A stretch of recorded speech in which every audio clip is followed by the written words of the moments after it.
Stop giving toxic people second chances. They won't change. Have you ever sat down, looked at a relationship in your life, and asked yourself, why did I forgive again when I already knew they would hurt me once more? It could be a friend you once trusted with all your heart, an ex who swore they would change, or even a coworker at the office, the kind who keeps crossing boundaries and then apologizing as if nothing ever happened. In America, I see this happen all the time. The culture of everyone deserves a second chance is deeply ingrained. You'll hear someone say, everyone makes mistakes, give them one more chance. But what is the reality? Many people turn your kindness into a license to repeat their mistakes. They don't change. They only become more skillful at disguising their behavior. The danger is that you convince yourself, forgiving means I am strong. You believe that giving another chance makes you noble, the bigger person. But think carefully when someone has already proven that they intentionally hurt you once. What makes you believe they will not do it again? In this case, forgiveness is no longer compassion, it is abandoning yourself. I have been in that situation. I remember very clearly an old friend we met back in the early years of college in California. He broke promises yet again and again, using closeness to his advantage. Whenever he was confronted, he apologized, promised to change, and I softened. But the result was always the same. I was used, I was hurt, and he never truly changed. One day I realized the problem was no longer him. The problem was me for continually giving him chances he never deserved. And many people listening to this story will see themselves in it. You are not weak because you forgave. You are simply someone who hoped. But hope does not change people. Hope cannot turn someone who disrespects you into someone who values you. This is precisely what Stoic philosophy taught thousands of years ago. We cannot control others. We can only control ourselves.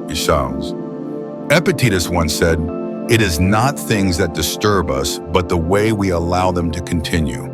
When you give someone a second, third, or fourth chance, you open the door for pain to walk in again. The question is, how many more times do you want? How often must you lose trust and peace before finally saying enough? In this video, we will dive into a hard truth. Toxic people will not change, and refusing to give them second chances is the only way to reclaim your life. Together, we will analyze this through the Stoic lens, and I will share real stories from life in America, where kindness sometimes becomes the trap that makes us repeat suffering. The painful truth about toxic people. The hardest part of dealing with a toxic person is not recognizing their toxicity, but daring to admit that you have allowed them to remain in your life for far too long. In America, many people tell the same story. A close college friend who once shared joy and sorrow later turns into someone who exploits you for money or status. A coworker in the office who at first seemed friendly and caring, but later had no problem stabbing you in the back to climb higher. These relationships do not come from strangers, but from those we once trusted and opened our hearts to. And that is precisely what hurts the most. Americans have a saying, "Fool me once, shame on you. Fool me twice, shame on me." Being deceived once can be blamed on the other person, but if it happens again, the blame is yours. Yet countless men and women still choose to deceive themselves. They say, maybe he didn't mean it. Maybe she just misspoke, or I should give them another chance. These excuses may sound compassionate, but deep down they are nothing more than fear. The fear of facing the truth that person never truly changed and has no intention of changing. A familiar example from a New York office, you have a boss who repeatedly belittles you in front of colleagues. The first time, maybe he was just stressed about a deadline. The second time, you assume he might be under pressure from his superiors. But by the third or fourth time, when you see the pattern of belittlement repeating publicly and deliberately, you realize this is no accident. This is how he asserts his power, by making you feel small so that he feels bigger. And once you see that, you understand this is not a mistake. This is his nature. Toxic people always share one trait: they see your kindness as weakness. They have no hesitation using apologies, tears, or even silence to manipulate your emotions. A woman in California once shared that after discovering her husband's affair, he dropped to his knees, cried, and promised to change. She softened and gave him a second chance. But only months later, it happened again. This time, the betrayal cut even deeper. And when she cried, he said, "You already knew what I was like. By giving me another chance, you agreed to trust me." That is the raw truth. A toxic person treats your forgiveness as a license to repeat, not as motivation to change. The difficulty is that we cling to the good memories. You recall the trips, the parties, the nights of laughter until your stomach hurt and you convince yourself they do have a good side. But good memories cannot erase the fact that they chose to hurt you. And once a harmful act is repeated with intention, it is no longer an accident, but a choice. As Seneca once wrote, "A sin that is repeated is no longer a mistake, it is a decision." Excuses are familiar in a city like Los Angeles, where people are busy and under pressure. Everyone loses their temper sometimes, everyone makes mistakes. However, a passing outburst differs from a calculated plan to harm another. If a colleague accidentally steps on your shoe in a meeting, you know it's unintentional. But if they look at you, smirk, and deliberately repeat the action, that is a message. The problem is that many people pretend not to see simply because they fear confrontation. And that fear is the fertile soil where toxic people thrive. The closer the bond, the deeper the wound. A casual acquaintance might insult you and you can brush it off. But when betrayal comes from a close friend, a family member, or a life partner, it leaves cracks deep in the heart. People often say, an enemy cannot hurt you as much as someone you love, because an enemy never holds the key to your heart, but your loved ones do. And when they choose to use that key to wound you, it becomes the most brutal truth to accept.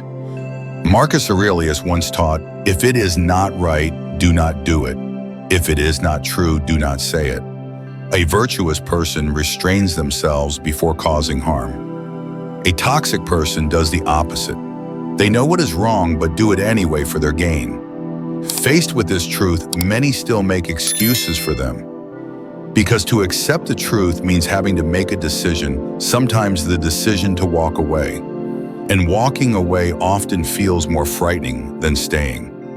We live in a society that glorifies forgiveness. In America, it is common to hear everybody deserves a second chance. But the reality is not everyone does. A drunk driver who crashes once may deserve a chance to reform. But a repeat offender, reckless and indifferent to consequences, giving them another chance only puts more innocent lives at risk. The same applies to personal relationships. If someone has already shown that they are willing to hurt you for their benefit, giving them another chance only drives the wound deeper. What hurts us most is not their betrayal, but realizing that we have betrayed ourselves when we knew the truth, but chose to look away. Epictetus once reminded, "It's not what happens to you, but how you react to it that matters." The appearance of a toxic person in your life may be beyond your control, but how you respond, whether you allow them to stay, that is your choice. And the most painful truth is this: sometimes we open the door for suffering to enter. So the real question is not, will they change, but why do I still give them the chance to hurt me? And that question leads us to the next reality many of us have fallen into, at least once, the trap of the second chance. A place where hope turns into chains, where apologies become return tickets, and where we become the accomplices that allow the harm to continue. The trap of the second chance. What keeps many people stuck with toxic individuals is not a lack of intelligence to recognize them, but falling into the second chance trap. It sounds noble, even humane. Americans grow up in a culture that glorifies forgiveness, from stories in the Bible to dramatic Hollywood films. We are taught everyone deserves a chance to make things right. And yes, forgiveness can catalyze growth for those who made a single mistake. However, the problem is that toxic people are not like everyone else. They know precisely how to use a second chance as a ticket back into your life, and then continue to hurt you. Picture a woman in Chicago named Sarah. She forgave her boyfriend many times for small lies. The first time he lied about going out drinking with friends. The second time he hid irresponsible spending. Sarah told herself, "These are just little things, everyone slips up sometimes." But then one day she discovered the truth: he was cheating. This time the apology came with tears and promises of change. With a tender heart and her faith in love, Sarah gave him a second chance. But only a few months later, it all repeated even more blatantly. Sarah painfully realized the second chance had not changed him. It had only taught him one thing: that she was willing to endure. This is precisely how the second chance trap works. It makes you believe you are being noble, but in reality you are signing a ticket for someone else to return and continue hurting you. Epictetus once said, "When someone shows you their character, believe them the first time." Yet most of us choose denial. We cling to the hope that maybe next time will be different. In truth, the only difference is that your pain will cut deeper. A colleague in San Francisco once shared that he forgave his best friend for betraying him in business. That friend had stolen clients and spoken poorly behind his back. When caught, he apologized, blamed financial stress, and promised not to repeat it. Trusting their friendship, he gave a second chance. But only a year later, the betrayal returned, this time with losses 3 times greater. And the worst part was not the money, but the loss of faith in himself. How could I have been so foolish? That is the second harm of the second chance. It turns your pain inward. The first betrayal hurts because of the other person. The second hurts twice as much because it feels like you betrayed yourself. Seneca once wrote, "A wise man does not suffer the same wound twice." But the trap of the second chance makes you walk back into the very same wound, with eyes wide open, but your heart tightly shut. Many justify it by saying, "Forgiveness is my way of keeping peace, of not seeming petty." But imagine this: if a dog bit you once, would you offer your hand to be bitten again? In America, a law is called the one-bite rule. If a dog bites once, the owner is warned. But if it bites again, the owner is held legally accountable. People understand that repeated behavior is no longer an accident, but a sign of danger.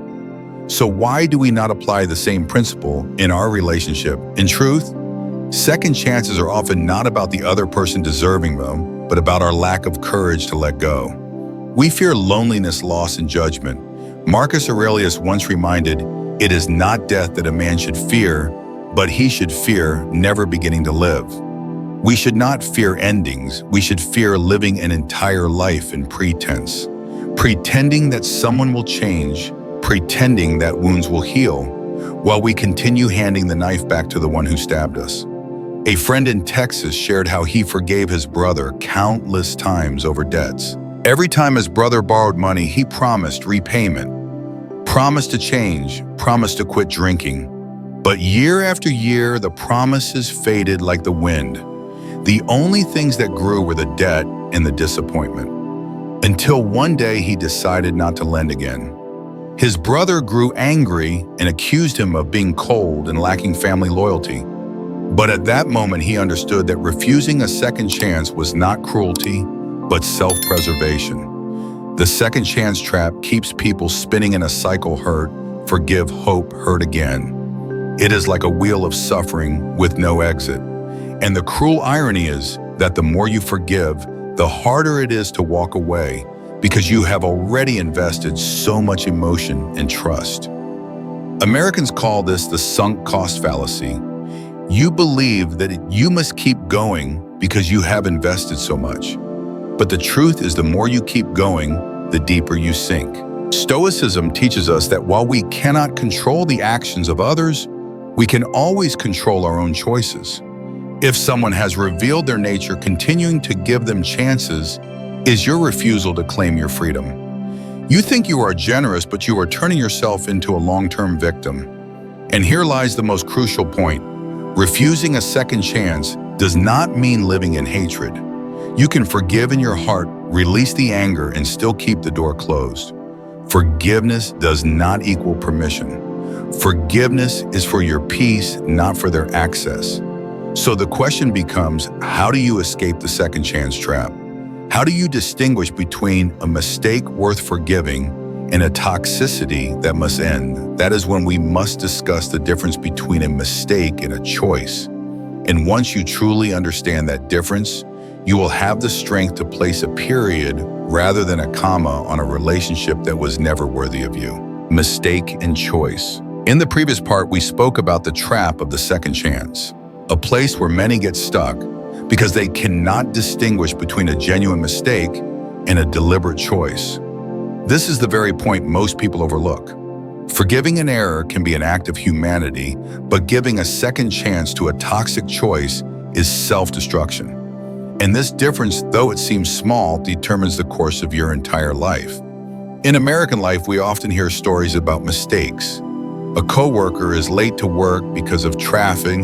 An employee is messing up a report because they are unfamiliar with the system, and a friend is forgetting your birthday because of an overloaded schedule. These mistakes are usually unintentional without malice. And once they realize it, they often show genuine remorse through action correction, sincere apology, and no repetition. Forgiveness is reasonable in these cases because the mistake is born from weakness or inexperience, not character. But choices are different. It is no longer an accident when someone deliberately betrays, deliberately deceives, or intentionally insults. It is when they see the boundary, understand the consequence, and still choose to cross. As Marcus Aurelius once said, "The soul becomes dyed with the color of its thoughts. Actions reflect the thoughts within."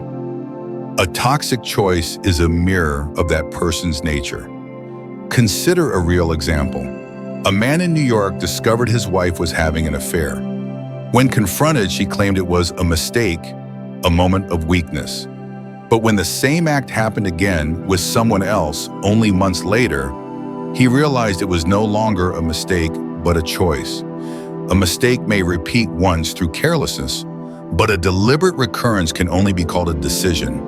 And once it is a decision, there is no reason to give another chance unless you accept living with repeated pain. Stoicism shows us that we cannot change another's nature. We can only observe their actions. Epictetus taught, "First say to yourself what you would be, and then do what you must do." People reveal themselves through their choices. And if their choice is to hurt you, that is the clearest message of who they truly are. I once heard a story from a friend working in Silicon Valley. He had a co-founder in a startup. At first, everything went well. Over time, he discovered that the co-founder had secretly signed contracts with clients, hiding them from the company for personal profit. When exposed, the co-founder apologized, calling it a mistake driven by financial pressure. Trusting in teamwork, my friend forgave. But only a year later, the same thing happened again, this time with far greater sums. That was when he understood the first time might have been a mistake, but the second time was a choice. And that choice said, "My gain matters more than your trust." He ended the partnership. Difficulties followed, but at least he broke free from the cycle of betrayal. The troubling thing is that many Americans still confuse the two concepts. We prefer to believe the words, "I'm sorry," instead of watching the actions. American culture praises public remorse from politicians to television stars.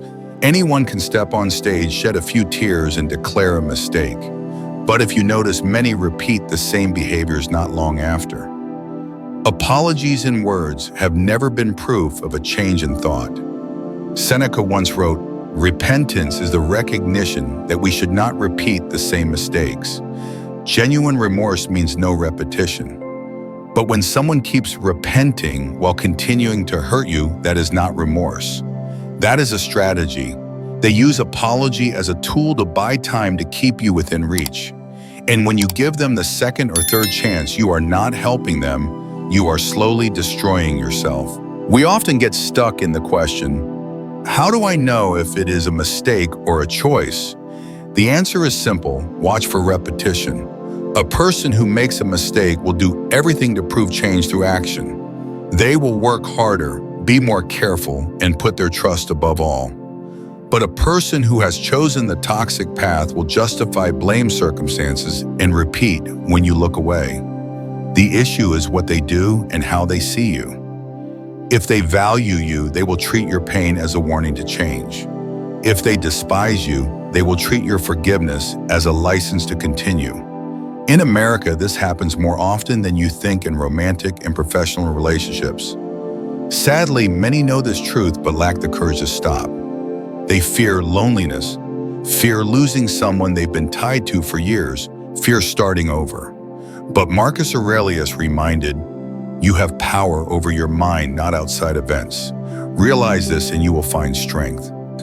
Real strength lies in choosing how you respond, not clinging to what you cannot control. The difference between a mistake and a choice is the foundation for knowing when to forgive and when to stop.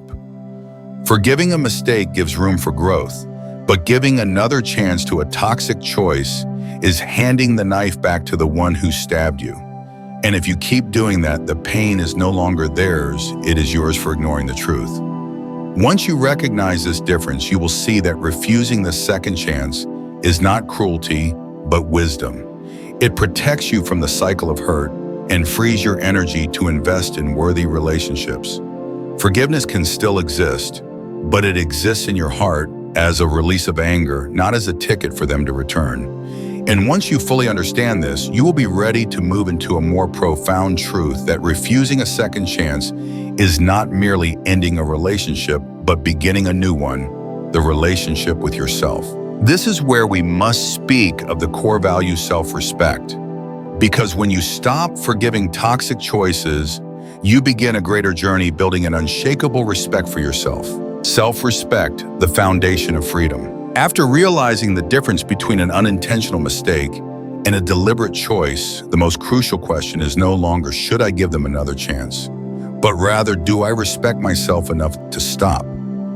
Because at its core, refusing to hand out second chances is not about harshness toward others, but kindness toward yourself. This is self-respect.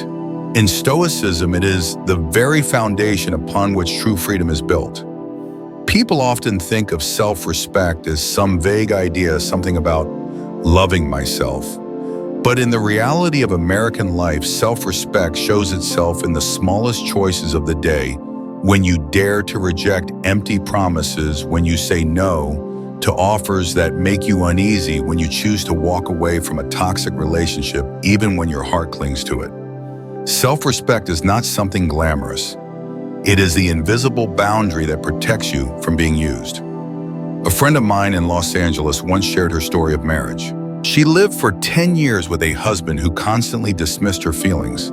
He often mocked her, belittled her career, and returned with apologies and promises of change whenever she reacted. She gave him chance after chance for years, believing he just needs more time. But one day, looking in the mirrors, she realized she had become a woman who had lost faith, always doubting her worth. Only when she dared to leave did she begin reclaiming her self-respect. She said, I realized that self-respect is not waiting for others to treat me well, but stopping them from doing the opposite. Marcus Aurelius once wrote, it is not that we have a short time to live, but that we waste a lot of it. We do not live too briefly. We waste too much of life on those who are not worthy. And the absence of self-respect makes us squander our lives in empty relationships. In the American workplace, this is no less common. An office worker in New York might accept constant yelling, blame, and even slander from a boss, thinking it's just part of the job. But in reality, that silence is a surrender of self-respect. And when you surrender it, once you send the message that you can be treated this way forever. Epictetus reminded us, you may fetter my leg, but not even Zeus has the power to break my freedom of choice. Others may limit your body, but no one can strip away your right to decide how you treat yourself. When you refuse a second chance for disrespect, you protect that freedom of choice. The hardest part of self-respect is not recognizing the wound it is daring to act to change it. Many Americans in their 30s and 40s remain in toxic relationships, not because they do not know, but because they fear the emptiness that follows leaving. They fear eating dinner alone, starting from scratch, and fearing friends and family's judgment. But as Seneca once wrote, if you live in harmony with nature, you will never be poor. If you live according to what others think, you will never be rich. If you live by your true nature, you are never poor. But if you live only to please others, you will never be fulfilled. Self-respect means placing inner harmony above every external voice. In a therapy program in California, many patients shared that the moment they rediscovered self-respect was when they finally dared to say, enough. A man, after years of living with an alcoholic and abusive father, finally decided not to answer his calls anymore. He forgave in his heart, held no anger, but he no longer allowed that toxicity to return to his life. He described the feeling as if an invisible chain had been lifted. Freedom begins with self-respect. The remarkable thing is when you build self-respect, you not only change how others treat you, but also how you treat them. You no longer try to please everyone just to be accepted. You no longer lower your standards to keep someone. You begin setting healthy boundaries, and those who genuinely love and respect you will adjust. Those who do not will drift away on their own. Self-respect becomes the natural filter for relationships. Stoicism emphasizes that dignity and freedom cannot be stolen unless you surrender them. And every time you give a second chance to someone who has intentionally harmed you, you are cutting away a piece of your dignity. That is why so many feel an immense loss after forgiving too many times, not the loss of the other person, but the loss of respect for themselves. In America, many only realize the value of self-respect after a significant rupture, a divorce, a job loss, a betrayal of friendship. They suffer, but in that suffering, they rediscover an inner good voice, I deserve peace. And that begins a new life no longer chained by meaningless second chances. In the end, remember, this self-respect is not arrogance or isolation. It is simply the declaration, I have value, and anyone who wishes to remain in my life must treat me according to that value. Marcus Aurelius once reminded, the happiness of your life depends upon the quality of your thoughts. And self-respect is the first quality of those thoughts, knowing you are worthy of peace and no one has the right to take that from you.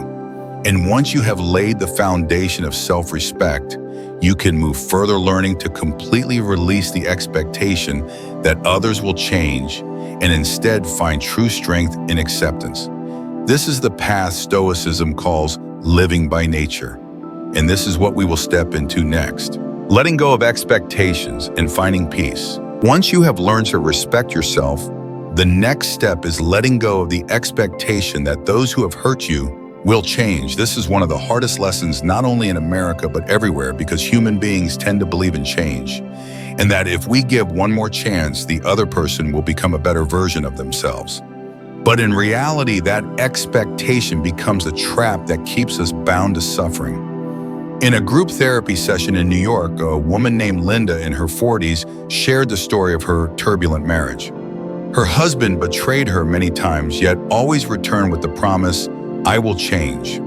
Linda accepted because deep down she carried the expectation that love is strong enough to make him change. But after more than 15 years, the truth remained the same. What hurt Linda most was not the betrayals, but her expectation, her endless hope for something that never came.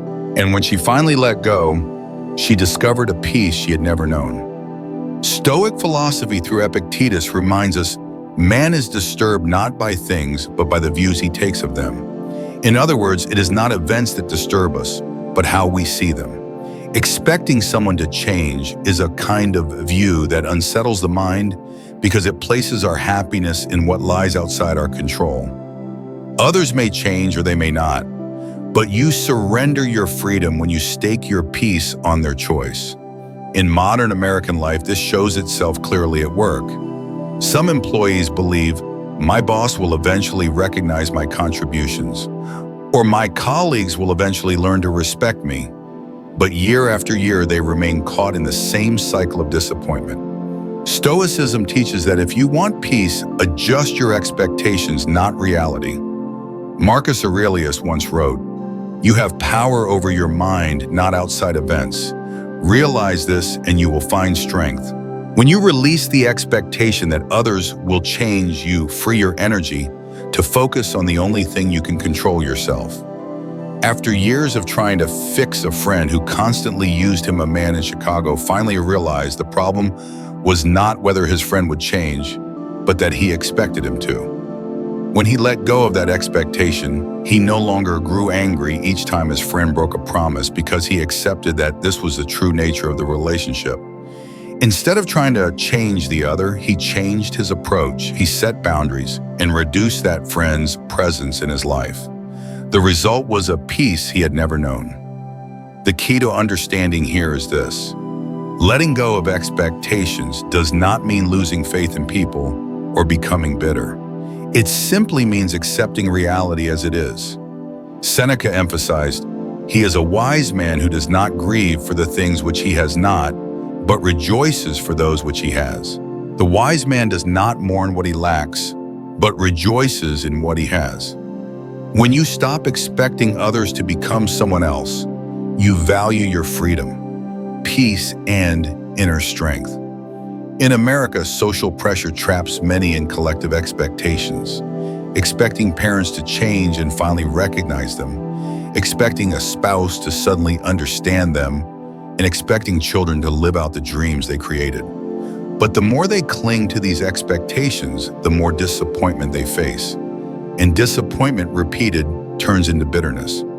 On the other hand, those who dare to discover relief. A mother in Texas once said, "I stopped expecting my son to follow the path I chose, and I began to feel peace in supporting him to live as himself." Stoicism calls this living by nature, accepting the nature of people and things as they are, not forcing them into what we wish them to be.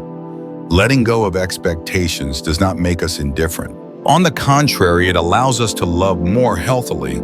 When you no longer expect someone to change, you begin to love them as they are while protecting your peace. Of course, letting go of expectations is not easy. It requires the courage to face the truth and say, "I cannot control you, but I can control how I respond." At first, this can be painful because it means releasing the ideal image in your mind. But once you pass through, you discover freedom. For example, when you stop waiting for a friend who always cancels plans, you suddenly have more time for relationships that truly respect you.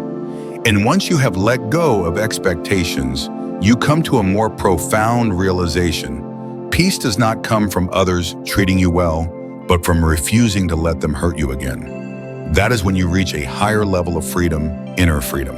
From here, we move to the final but most important lesson: learning to build a life free of toxic people and full of the correct values, where self-respect and peace become the solid foundation.